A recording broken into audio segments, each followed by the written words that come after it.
성경은 인간의 마음을 결코 낭만적으로 설명하지 않습니다. 예레미야 17장 9절인데요.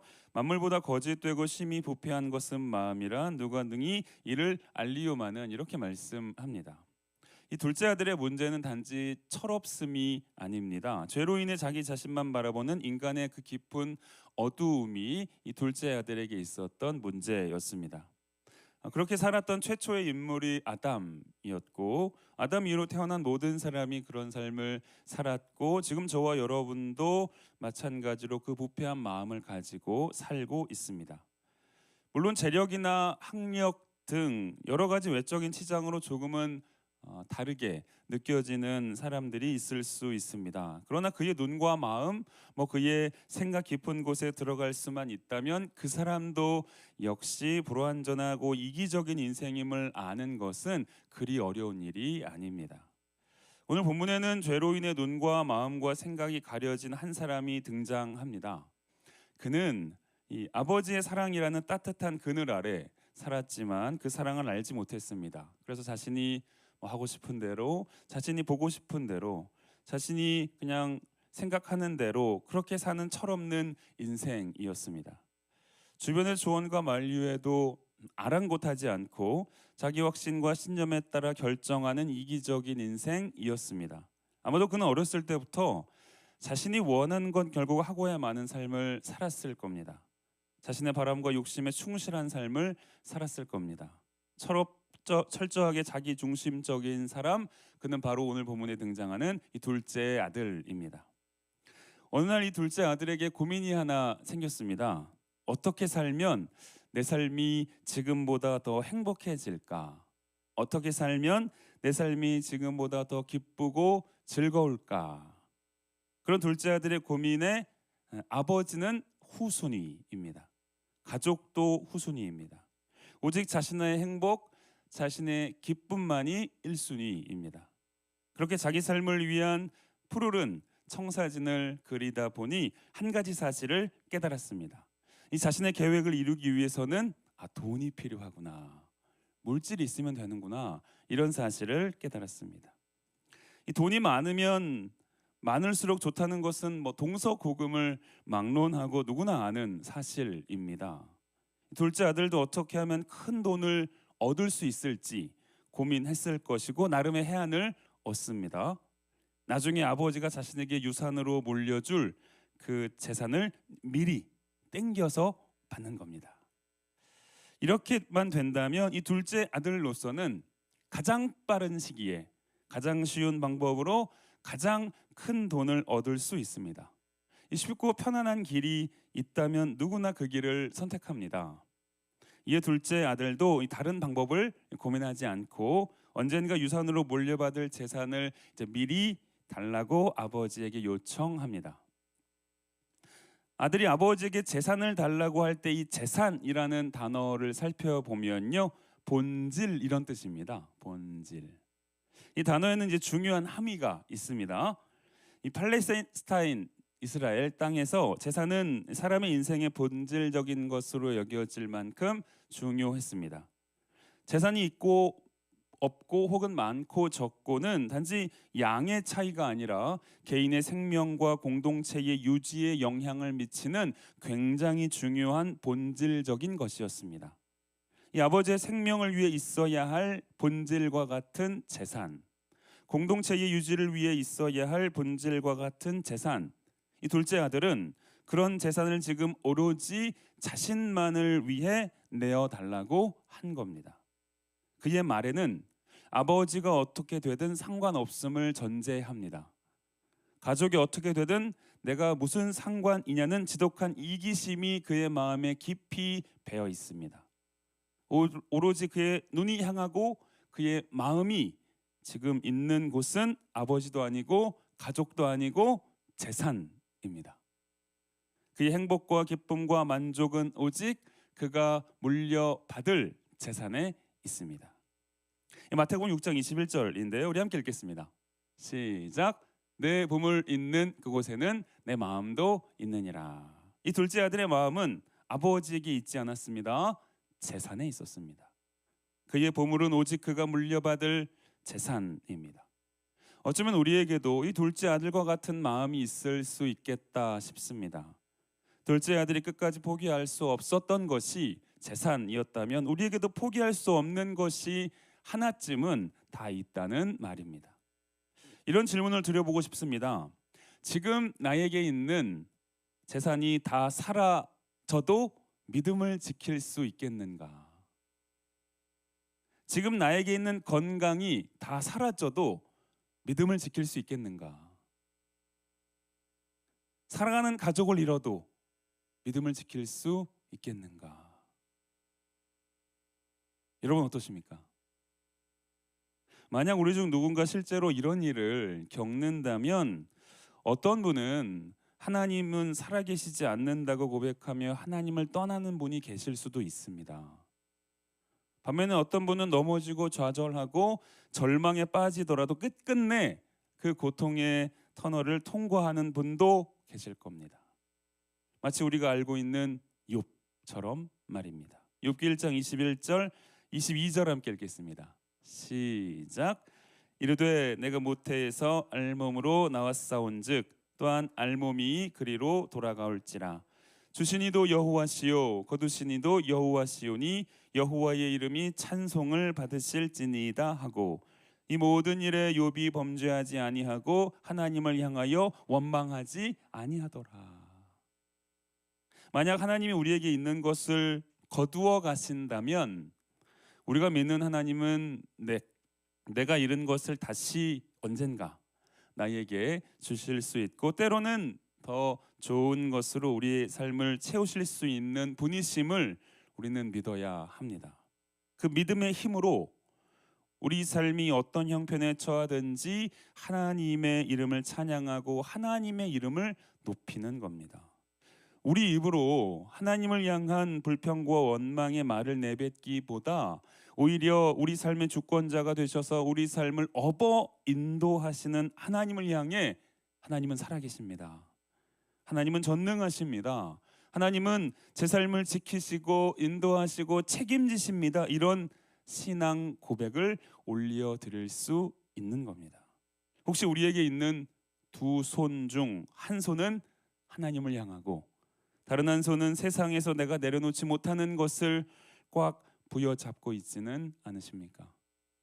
하나님이 주신 두 손을 이제는 하나님께 올려드리는 우리 삶이 되기를 바랍니다. 때로는 우리 삶이 어렵고 힘든 현실에 처하더라도 그곳에서 하나님을 의지하며 하나님 안에서 소망과 평안을 발견하는 저와 여러분의 삶이 되기를 축복합니다.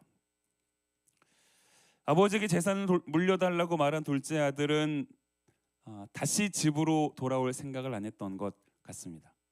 아버지와 함께하는 이 집에서 사는 것보다 물려받을 재산을 가지고 나가서 사는 것이 지금보다 더 잘 사는 길이라고, 행복한 길이라고, 즐거운 삶이라고 판단했을 겁니다.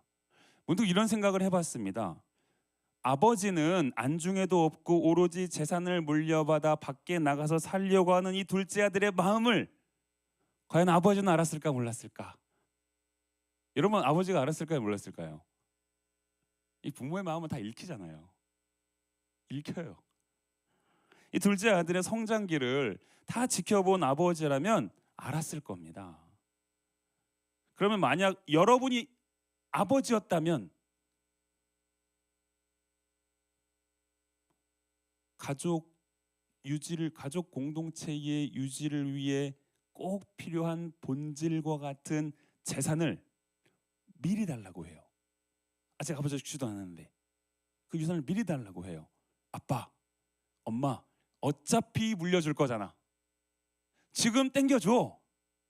그럼 여러분 어떻게 하시겠어요? 그래 아들아, 내가 널 사랑하는 마음이 크니 너에게 어차피 줄 유산 땡겨줄게. 자, 가져가라. 하실 분 손들지 마세요. 그럼 저희가 당황하니까요. 대부분이 안 줄 거란 말이죠. 저는 목사이지만 절대 안 줍니다. 절대 안 줄 것 같아요. 저도 쉽지 않잖아요, 여러분. 이렇게 괘씸한 아들에게 나중에 언젠가 유산을 줄 수 있을지도 모르겠지만 주더라도 여러분 그것을 미리 생존해 주는 것은 쉬운 일이 아닙니다. 누구나 쉽게 할 수 있는 일이 아닙니다. 그런데 지금 본문에 등장하는 아버지는요, 우리가 이미 이렇게 알고 있는 것처럼 둘째 아들에게 재산을 물려줍니다. 그리고 아들은 며칠이 안 돼서 이제 물려받은 재산을 이제 모아서 아버지를 뒤로 한 채 먼 나라로 떠납니다. 그곳에서 이제 재산을 모두 탕진한 것으로 볼 때 그는 생각 이상으로 막 살았던 것 같습니다. 심지어 사는 곳에 이제 흉년이 들었고 먹을 것이 없어 궁핍함을 겪습니다. 이때까지만 해도 이 둘째 아들은 아버지에게 돌아갈 생각을 안 합니다. 무너진 삶을 일으킬 기회를 혹시 엿보고 있었을까요? 자존심이 있어서 다시 아버지에게로 돌아간 건 안 된다 이렇게 생각했을까요? 무너진 삶을 일으킬 어떤 자존심이 있어서 다시 아니다, 이거 진짜 내 자존심이 허락하지 않는다 이렇게 생각했을까요? 어떤 이유인지는 알 수 없지만 분명한 것은 둘째 아들의 마음에는 자신의 처지에 대한 가난한 마음이 없습니다. 당시에 이 주염 열매는요, 야생 주염 열매와 시리아 주염 열매가 있었다고 하더라고요. 시리아 주염 열매는 달고 맛있어서 식용으로 사용했고요. 야생 주염 열매는 맛이 없고 써서 이 돼지들이 먹었다고 합니다. 이 둘째 아들의 상황이 지금 얼마나 안 좋았는가 하면 돼지들이 먹는 그 야생 주염 열매도 못 구할 정도로 심각한 배고픔을 겪고 있습니다. 그러한 배고픔을 겪은 후에야 이 둘째 아들은 고향에 계신 아버지를 생각합니다. 전에는 가난한 현실만 겪었다면 이제 드디어 그의 마음에 가난한 마음이 생긴 겁니다. 이 가난한 마음은 여러분 가진 것이 없는 마음이 아닙니다. 소유에 관한 마음이 아니라는 겁니다. 마태복음 5장 3절에 보면요, 심령이 가난한 자는 복이 있나니 천국이 그들의 것이며 이렇게 말씀합니다. 여기서 말하는 가난함은 지금 하나님 없이는 아무것도 할 수 없다는 자신의 그 연약함을, 무능함을, 무지함을 인정하는 마음입니다. 이 가난한 마음은 하나님의 은혜 없이는 단 하루도 살 수 없음을 고백하는 마음입니다. 가난한 마음은 하나님이라는 이 세 글자를 빼면 공허함만 남는 텅 빈 마음입니다. 둘째 아들은 지금 자신에게 있던 그 모든 것을 다 잃고 나서야 비로소 이러한 가난한 마음을 내가 하나님 없으면 안 되는구나, 이런 가난한 마음을 깨닫게 된 겁니다. 이런 질문을 드려보고 싶습니다. 지금 여러분의 마음은 어떠십니까? 여러분 가난하십니까? 내가 하나님 없으면 안 된다. 나는 작은 일조차도 나의 지혜로, 나의 경험으로, 나의 생각으로 할 수 없다. 작은 일에도 하나님이 은혜 베푸시고 도와주시고 인도하셔야만 내 삶이 가능하다. 하나님이라는 세 글자가 없으면 나의 삶은 무너진다. 여러분 이런 가난한 마음이 있으실까요? 가난한 마음.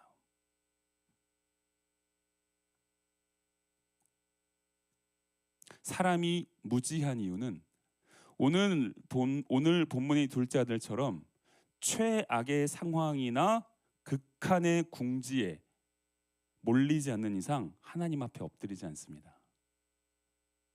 사람은 쥐구멍과 같은 작은 가능성만 있어도 그 가능성을 통해 자신이 무엇을 하려 하지 하나님을 붙들거나 하나님을 의지하려 하지 않습니다.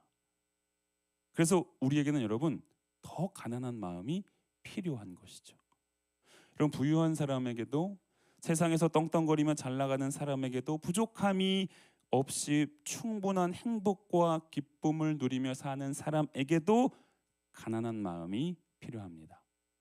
그리고 가난한 사람에게도 세상에서 짓눌리고 찢기고 밟히는 사람에게도 행복과 기쁨이라고는 찾아볼 수 없는 비참한 삶의 현실에 처한 사람에게도 마찬가지로 가난한 마음은 필요합니다. 왜냐하면 가난한 마음이 우리의 마음과 시선을 창조주요 지금도 세상 만사를 다스리고 통치하시는 우리가 믿는 그 하나님께 우리의 시선을 고정해 주기 때문입니다. 여러분 우리 안에 가난한 마음이 더 커질수록 내 힘으로 버티려는 자리에서 내려와 하나님 은혜를 붙드는 자리로 나아갈 수 있습니다. 그때 비로소 우리 삶은 공허함이 아니라 하나님이 주시는 은혜와 평안과 소망으로 가득한 삶을 살 수 있습니다. 하나님 우리에게 여러분 가난한 마음 주시기를 소망합니다. 하나님이 우리 일상에 가난한 마음을 좀 갖게 하셔서 어떤 삶의 형편과 경험과 우리의 어떤 감정에서도 하나님을 가까이 하는 저와 여러분이 되기를 축복합니다. 드디어 둘째 아들이 여러분 고향에 도착했습니다. 그때 아버지는 이제 멀리서 터벅터벅 걸어오는 그 둘째 아들의 실루엣을 보고는 자기 아들인 줄 알고 달려가서 뜨겁게 안아줍니다. 여러분 유대 관습에 따르면 아버지가 아들에게 달려가는 건 있을 수 없는 일이었습니다. 그런데 왜 아버지는 그러한 관습을 어기면서까지 아들에게 달려갔는가? 집 나간 아들이 돌아왔기 때문일까요?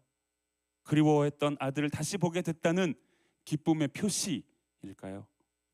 1세기 유대 땅엔 여러분 이 케차차 의식이라는 게 있었다 하더라고요.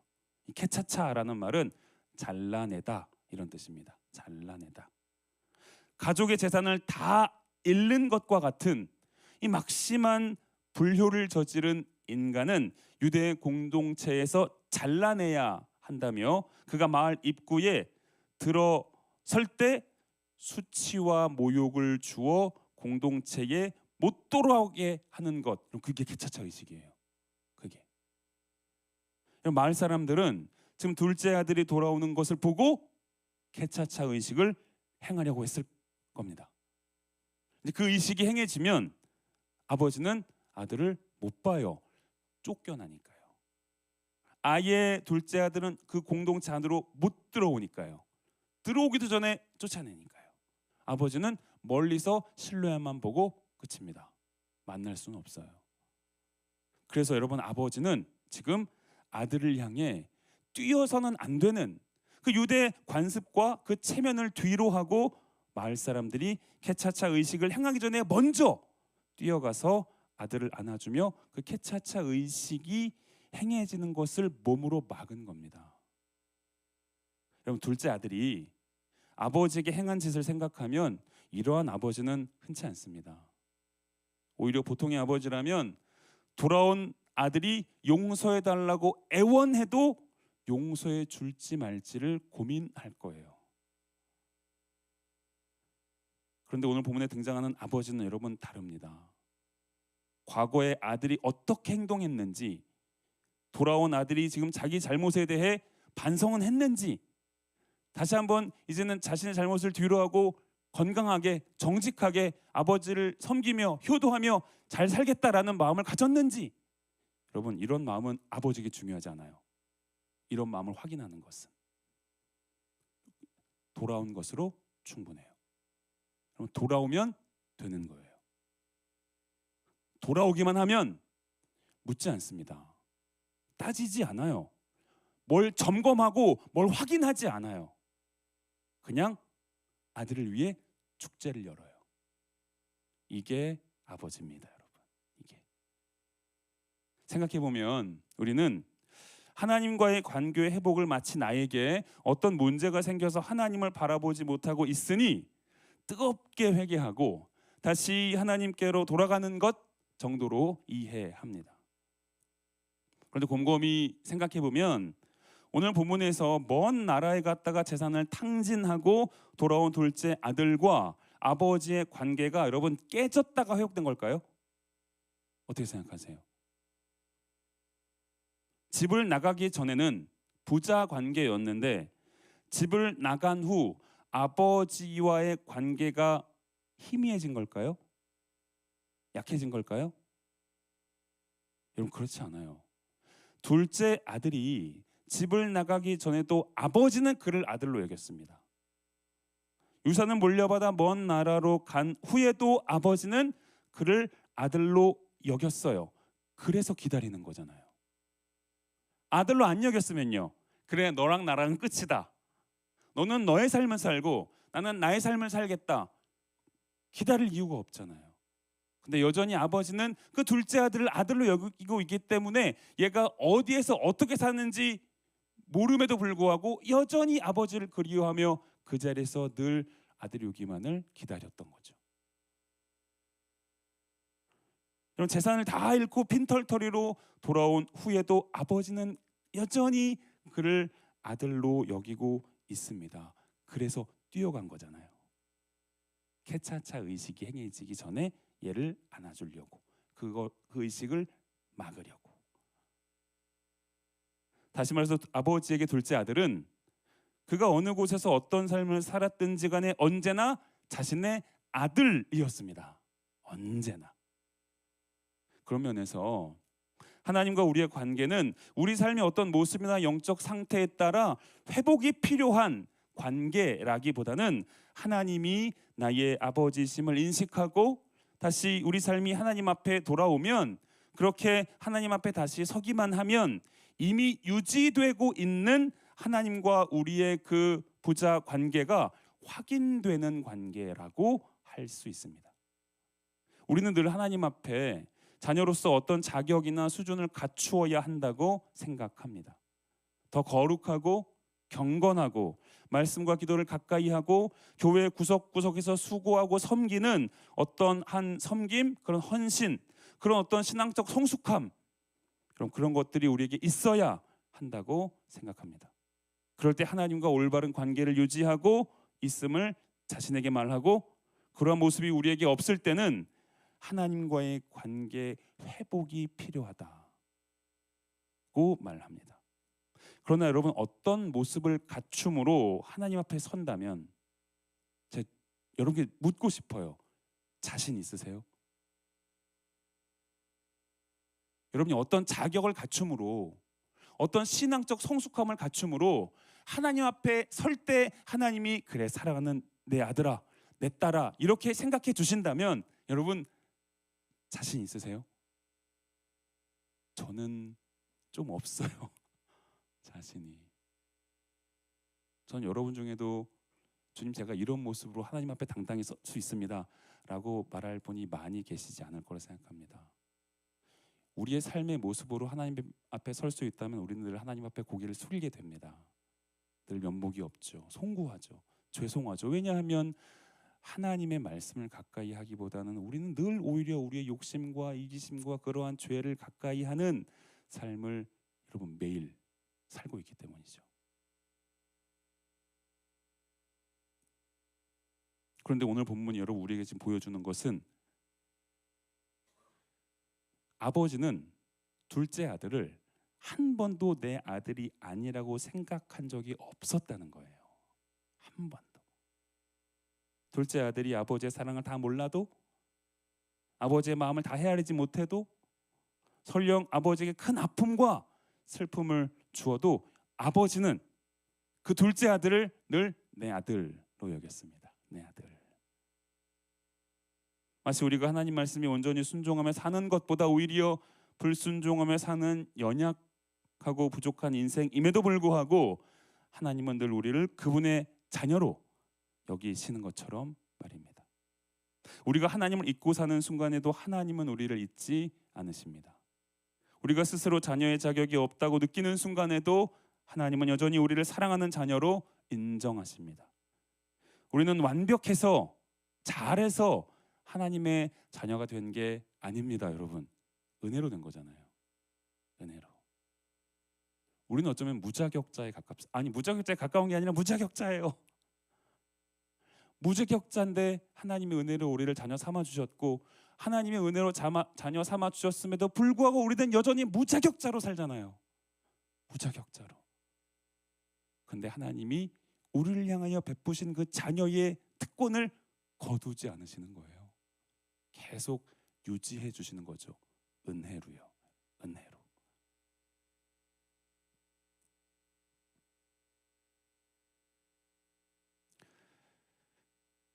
우리는 완벽해서 하나님의 자녀가 된 게 아니라고 말씀드렸습니다. 넘어지고 흔들리고 부족해도 여러분 다시 하나님 앞에 서려는 마음이 있다면 우리는 지금 여러분 하나님 안에서 잘 살고 있는 겁니다. 잘 잘 걷고 있는 거예요. 우리 옆에 계신 분들께 이렇게 따뜻하게, 인상 쓰지 마시고요, 따뜻하게 말씀해 주실까요? 괜찮습니다. 잘하고 계십니다.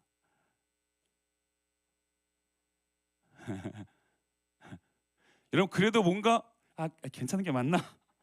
잘하고 있는 게 맞나? 그런 마음이 드시죠, 여러분? 이 죄가 우리에게 주는 불편함이에요. 그게 하나님은 단 한 번도 우리를 불편하게 생각하지 않아요, 여러분. 근데 죄는 계속 우리에게 석정아, 너 그렇게 살면 하나님이 널 보겠니? 야, 너 지금 그렇게 하나님이 너 받아주겠어? 이러한 질문을 계속 제 안에 던진단 말이에요. 우리 안에 던집니다, 죄가. 여러분, 신경 쓰지 마세요. 잘하고 계십니다. 돌아가려는 마음만 있다면, 다시 하나님을 의지하려는 마음만 있다면, 다시 하나님을 붙드시려는 마음만 있다면, 지금 우리의 삶에 어떠한 연약함이 있다 하더라도 괜찮아요, 여러분. 잘 가고 계시는 거예요, 지금.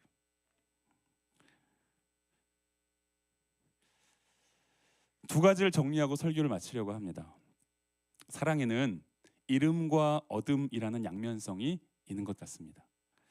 둘째 아들은 그가 사랑하는 재물을 잃었지만 그를 진정으로 사랑해 주시는 아버지를 얻었습니다.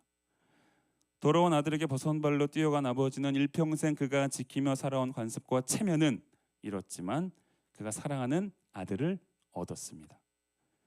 하나님은 하나뿐인 독생자 예수를 십자가에 이르셨지만 저와 여러분이라는 더 많은 자녀를 얻으셨습니다.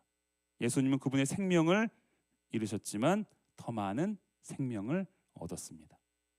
그러면 하나님을 사랑하기 위해 우리는 무엇을 잃어야 하는가? 우리 손에 쥐고 있는 무엇을 내려놓았는가? 혹시 나에게 손해가 되는 작은 것조차 우리는 잃지 않으려 애쓰며 하나님을 사랑한다고 고백하고 계시지는 않습니까? 어떻게든 더 누리고 더 받고 더 갖고 더 챙기는 것을 당연하게 여기며 내 것은 조금이라도 잃지 않기 위해 애쓰는 삶을 살고 계시지는 않으십니까? 여러분, 하나님을 사랑하는 삶에는 잃어야 할 게 있습니다. 하나님을 사랑하기 위해 내려놓아야 할 것이 있고 하나님을 사랑하기 위해 포기해야 할 것이 있습니다. 여러분, 누구에게는 자존심일 수 있습니다. 욕심일 수 있고 자신의 고집, 자신의 계획일 수 있고 죄가 주는 즐거움과 행복일 수 있습니다. 내 스타일, 내 방식일 수 있습니다. 나의 물질, 나의 시간, 나의 재능일 수 있습니다. 그렇게 우리가 조금도 내려놓지 못하는 그것을 여러분 내려놓고 포기할 때 신앙 안에서 풍성한 자유와 평안을 만끽합니다. 나를 향한 하나님의 사랑의 그 기쁨을 경험합니다. 우리를 향한 그 하나님의 절절한 사랑을 깨닫습니다. 여러분, 내려놓을 때요, 조금 잃어볼 때, 포기할 때 가능한 일들입니다. 이름과 어둠이라는 이 사랑의 양면성에 대한 깊은 이해가 필요한 시대입니다. 내 것을 잃는 것은 결코 우리 삶의 마이너스가 아닙니다. 오히려 하나님의 사랑을 더 깊이 알고 누리는 깨닫는 플러스입니다. 그렇게 우리 삶이 어떤 순간에 나의 것을 잃고 내려놓고 포기해야 한다면, 여러분, 저도 어려운 거 알아요. 어렵죠.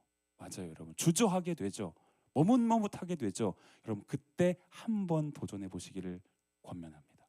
그때 한번 내려놓아 보시기를, 그때 한번 포기해 보시기를.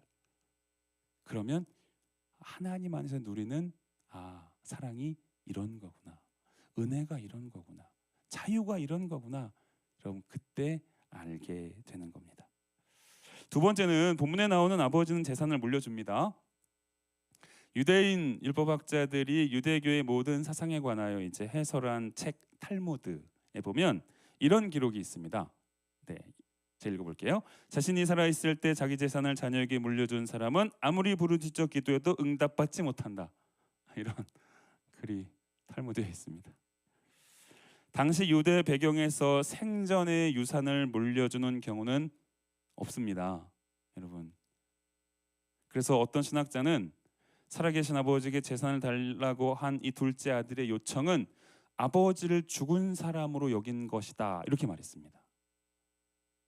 실제로 12절에서요, 재산을 물려 달라고 말한 둘째 아들의 요청에 아버지는, 여러분, 재산을 주지 않고, 지금 아들은 재산을 물려주세요라고 요청해요, 아버지에게. 그럼 아버지가 재산을 줄게라고 답하지 않으시고 살림을 나눠줘요. 살림. 아들은 재산을 요청합니다. 근데 아버지는 재산을 주지 않고 살림을 줘요. 살림. 원문에 보면 이 재산과 살림을 뜻하는 단어가 달라요. 다른 단어입니다. 앞서 재산의 의미는 여러분 제가 뭐라고 말씀드렸죠? 본질이라고 말씀드렸어요. 본질. 근데 살림을 뜻하는 이 헬라어 단어에 어떤 의미가 있는가 하면 생명이라는 뜻이 있어요. 생명. 아들은 아버지 삶에 꼭 필요한 그 가족 공동체, 그 유대 공동체 안에 꼭 필요한 본질과 같은 그 재산을 이기적으로 달라고 했어요. 근데 아버지는 지금 재산을 요청하는 아들에게 그의 눈물과 땀과 전 인생이 담긴 생명을 줬다는 거예요. 생명. 아버지는 사랑하는 아들에게 지금 생명이라는 자신의 모든 것을 준 겁니다. 아버지는. 우리는 하나님께 내가 바라고 원하는 것을 달라고 할 때가 많습니다. 전능하신 하나님의 능력으로 우리 삶의 모든 필요를 채워달라고 할 때가 많죠. 그러나 지금 달라고만 하는 둘째 아들에게 여러분 아버지가 주고 싶으셨던 건 뭐죠? 재산이 아니에요. 생명을 주고 싶은 거예요. 생명. 하나님은요, 예수 그리스도를 통해 그 생명을 저와 여러분에게 주셨습니다. 생명을. 물론 가진 게 많으면 유익이 있습니다.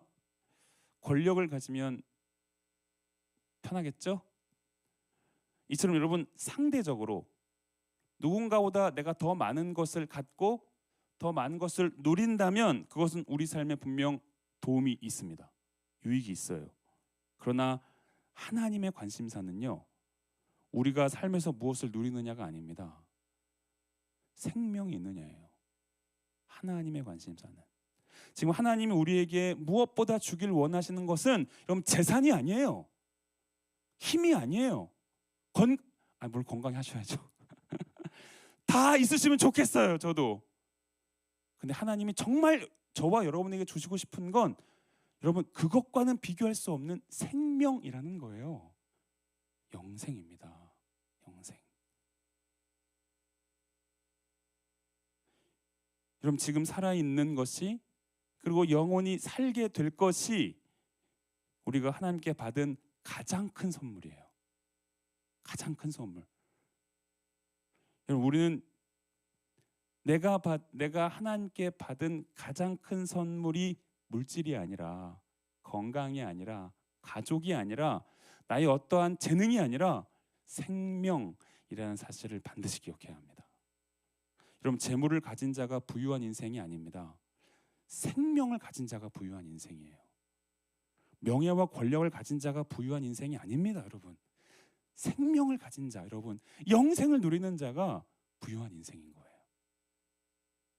그래서 우리는 우리 손으로 무엇을 쥐고 있는지를 보거나 우리 삶에 무엇이 있는지를 보며 낙심 안 해도 됩니다. 안 해도 돼요. 주님, 저는 왜 이렇게 없습니까? 저 사람은 저렇게 많은데, 주님 제가 이렇게 신앙생활 열심히 하는데 왜 저에게는 안 주십니까? 물론 저도 그럴 때가 있어요. 저는 지금은 그렇진 않은데 과거에 이런 생각한 적이 많아요. 저희 부모님 이제 지금 저희 어머니 신앙생활 하시는데 나는 왜 우리 부모님이 교회를 안 다녀서 나를 위해 기도해 주는 사람이 없는가? 이런 생각 해본 적이 정말 많아요. 하나님께 그런 불평 아닌 불평도 많이 해봤고, 주님 왜 저는 불신자 가정에서 태어나게 하셔서 왜 우리 부모님은 저를 위해 기도해 주지 않고, 그리고 내 주변 사람도 이렇게 부모님이 기도해 주는 그 은혜를 먹고 마시며 사는데 저는 왜 그런 부모님을 만나게 해주지 못하셨습니까? 그런 불평을 한 적이 정말 많아요. 저는. 여러분, 근데 여러분, 하나님 우리에게 주고 싶은 건 여러분 그런 게 다 아니라는 거예요. 생명입니다. 생명.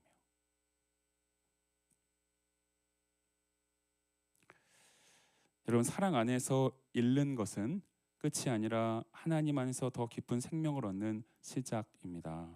둘째 아들이 그의 완고함과 이기적인 마음과 고집을 내려놓고 아버지께로 돌아갔을 때 아버지가 뜨겁게 안아주시며 환대하신 것처럼 우리가 내려놓아야 할 것을 내려놓고 포기해야 할 것을 포기하고 하나님께로 나아갈 때 여러분, 하나님은 우리를 빈손으로 두지 않으십니다.